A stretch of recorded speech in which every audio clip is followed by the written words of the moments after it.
Coffee Stain is a strange company that somehow has some magic that almost guarantees success in the games industry, where success typically is anything but guaranteed.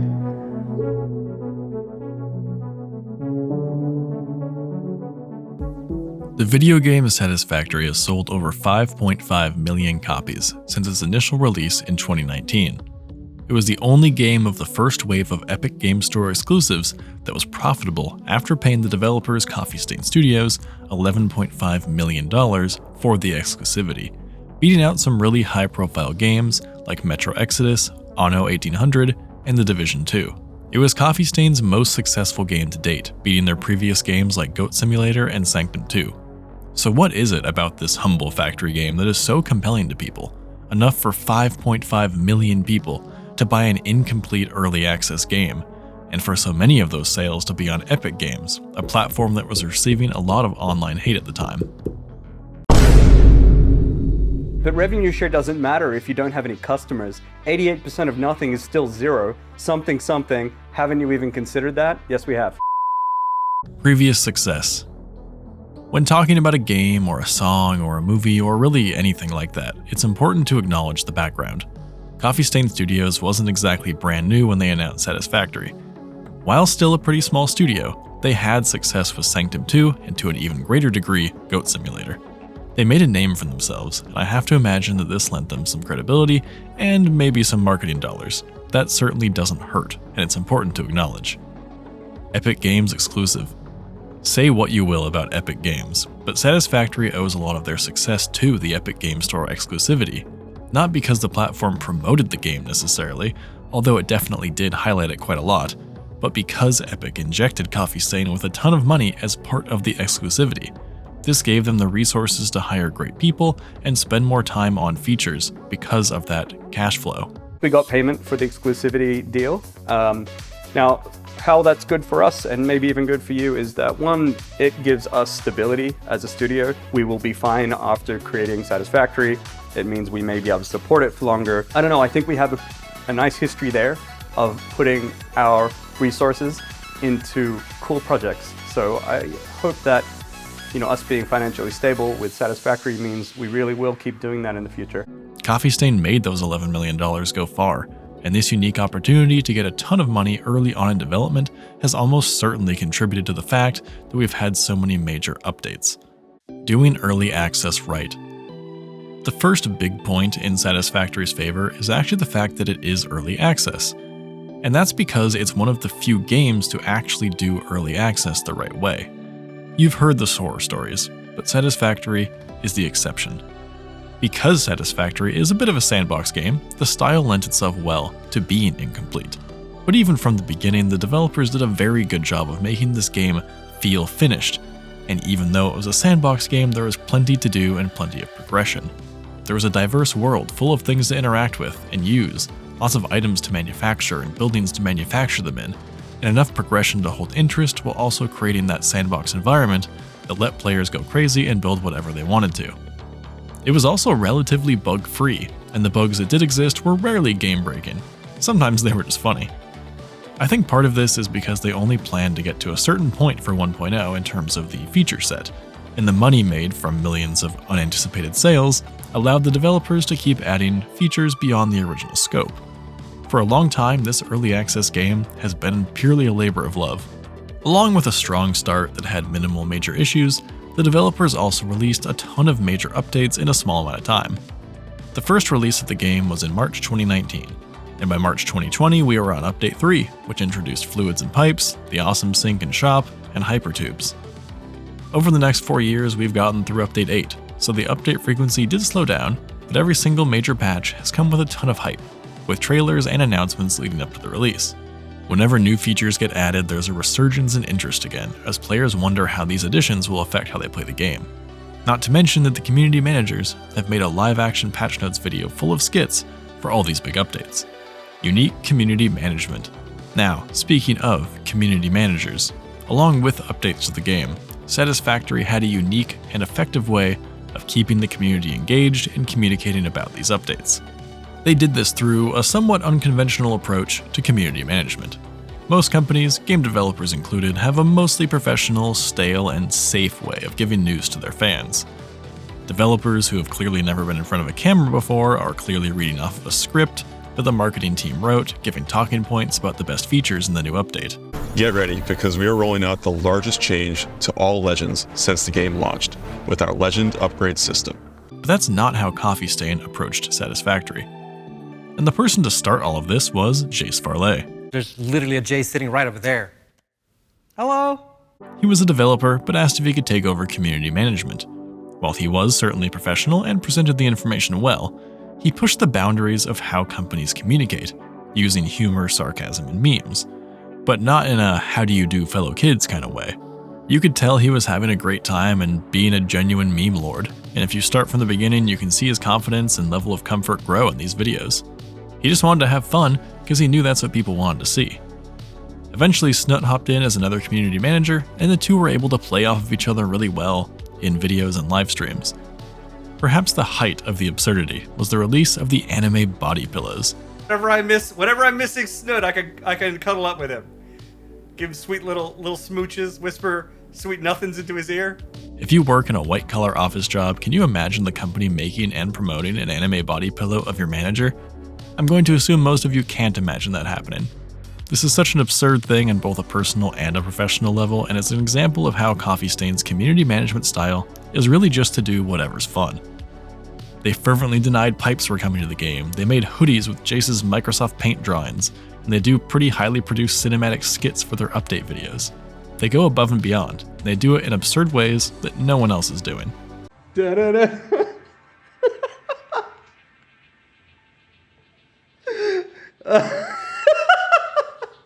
I truly hope that Jace's dream of being an influence on community management comes to fruition, and more community managers in games and other industries follow suit. My goal from from day zero, was literally to radically humanize ourselves as developers, and also as a community of individual people. I believe that there was a breakdown in communication and respect between communities and developers in both directions. And I wanted to try and bridge that gap and maybe demonstrate another way to communicate based on honesty, transparency, and understanding, or to be put more simply, respect. The best community. Along with the best community managers, it only makes sense that Satisfactory has the best community of any game out there. It's something the devs and community managers have said many times, and it has a lot of truth to it. The community around this game is positive and supportive and always willing to help. I'm sure part of this has to do with the positive and fun community management style, but maybe the vibe of the game just attracts the right kind of person or convinces people to not be negative. The Q&A site is a place for players to express their concerns and see if the issues have been addressed, and the subreddit is very active not only for showing off cool builds, but also asking questions. Everyone just wants to help and nurture people. And if you've ever been on the subreddit, you've probably seen Temporal Illusion and their unique and detailed responses to questions. What other subreddit has someone who answers every question with a breakdown of what you need to know and links to relevant information? I'll wait. You'll also notice that while there is plenty of Let's Play content around this game, there are at least as many tutorial videos to help players find new ways to play the game. It feels alive. This is maybe a small thing, but it's a very impactful thing. The world of Satisfactory feels alive and complete, and always has even from the early stages. One thing about early access games is that certain areas of polish like animations are often left for last. But when you put down that first hand miner, take out the Xenobasher for the first time, or admire a constructor doing its thing, you can't help but be charmed by the attention to detail around things like animation. The same can be said about sound design, which is most apparent in the intro sequence in the drop pod. Planetfall complete. Please ensure the integrity of your multi-purpose exploration suit is at 100%. Remember, efficiency first. Godspeed. Everything is just so incredibly satisfying and immersive. Players may not think about it consciously, but these sorts of things tell us that the game is a labor of love, down to the small things that we barely notice. Different but familiar. Let's address the elephant in the room. Satisfactory is not the only factory game out there, nor was it the first. The most famous modern factory game when Satisfactory came out was Factorio, so it was obviously the main point of comparison. Being a first-person game with exploration and crafting, it also drew comparisons to survival game Subnautica, which frankly has a similar-ish art style. It is truly a cross between the two, yet it's not really derivative, at least not at this point in its development. It really is its own game, yet it appeals to fans of both of those styles of games. For myself, I was never interested in Factorio, and frankly, I'm still not. I'm just not a big fan of top-down stuff generally, and with the hostile enemies, I would rather just play a real-time strategy city-building game. So when I was originally pitched the idea to try out this game, I wasn't really sure if I wanted to because it was compared to Factorio, which I knew I didn't like. But when I started seeing the Subnautica similarities, I was interested, as that's a game style that I more enjoyed. And it turns out Satisfactory effortlessly melds the two styles, resulting in a 3D first-person automation game that has exploration aspects, thus allowing players to really choose their gameplay style more so than in Factorio or Subnautica. And that first-person perspective makes you feel more in control rather than distantly controlling your character in a game like Factorio. Of course, that kind of thing is all down to personal preference, but clearly it's a lot of people's personal preference. Big names. Some games live and die by the well-known influencers that play them. While Satisfactory isn't fully at the whims of YouTubers and Twitch streamers, their influence is clear.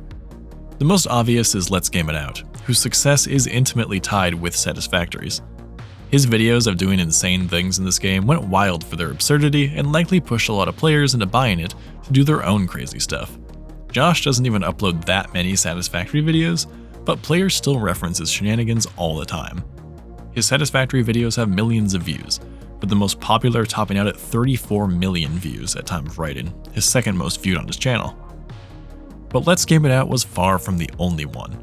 Big variety game creators like Markiplier and Jacksepticeye also played Satisfactory really early on, and these big names pushed interest in the game, racking up several million views on their videos. If even just 1% of those viewers bought the game, that's huge.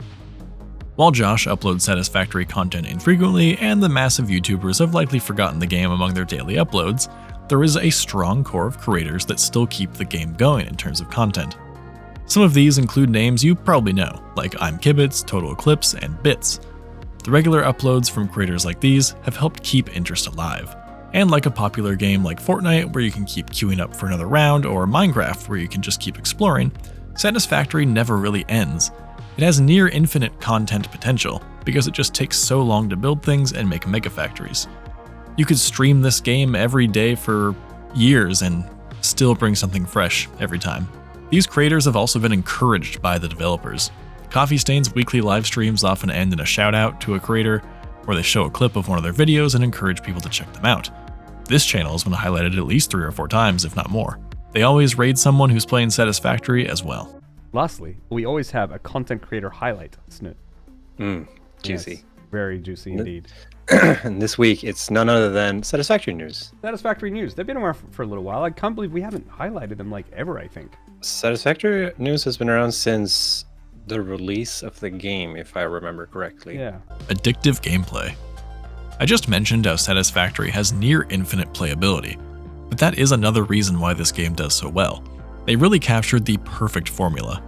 Story-based games can be a flash in the pan, maybe taking 5 hours or maybe taking 50 hours or more, but they're often a single experience that you play through once, and then you kind of forget about it. Or you have online multiplayer games like World of Warcraft or League of Legends that you might spend thousands of hours in, but also might get stale to drop into over and over again, or you might get burned out by the grinding and the competitive aspects. Satisfactory lands somewhere in the sweet spot in between.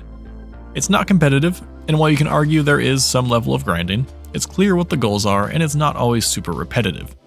Even though a story is coming and there is a progression to ascend through, you can just kind of ignore those aspects and treat the game like a sandbox if you want.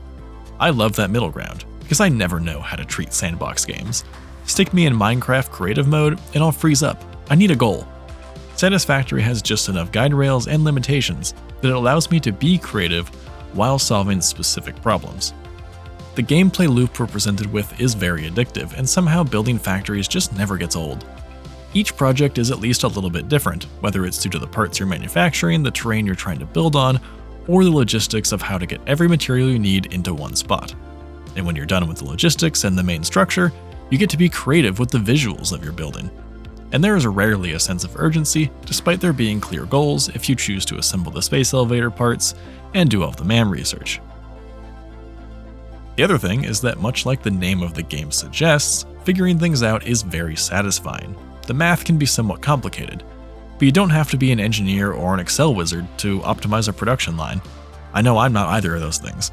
The point is, you will be in a constant state of problem solving, and solving those problems, whether small or large, is incredibly satisfying. It keeps you invested in the gameplay loop.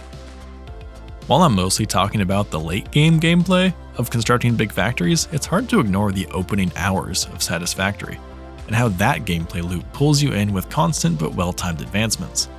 You start off handcrafting and gathering leaves for power, but before long you have a basic factory setup, and just as you're getting frustrated by having to use biomass burners, you unlock the ability to use coal power, and then you realize you need to leave your safe little home base area to seek out more rare materials. The pacing of the early game is so well done, and before you know it, you're stuck in the mid-game and can't stop yourself.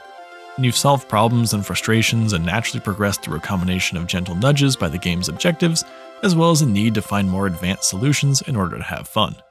It's this kind of early game that draws people in and keeps them there, and I think this game really doesn't have a lot of new player drop-off.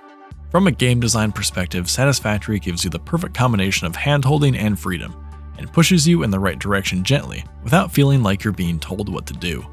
For me and many others, it's the perfect balance of sandbox and linear gameplay. Before I bring this video to a close, I want to give a quick shout out to the video Satisfactory and Unlikely Masterpiece by Griffalicious. I actually hadn't watched their video before writing this script, but I've had it bookmarked for a long time, and I wanted to make sure I wasn't just copying that concept. Thankfully, their video covers totally different topics, but I think it's a good watch along with my video to get a full picture of why Satisfactory is a success, and theirs is more specifically from a game design and mechanics perspective, which I also think is very important.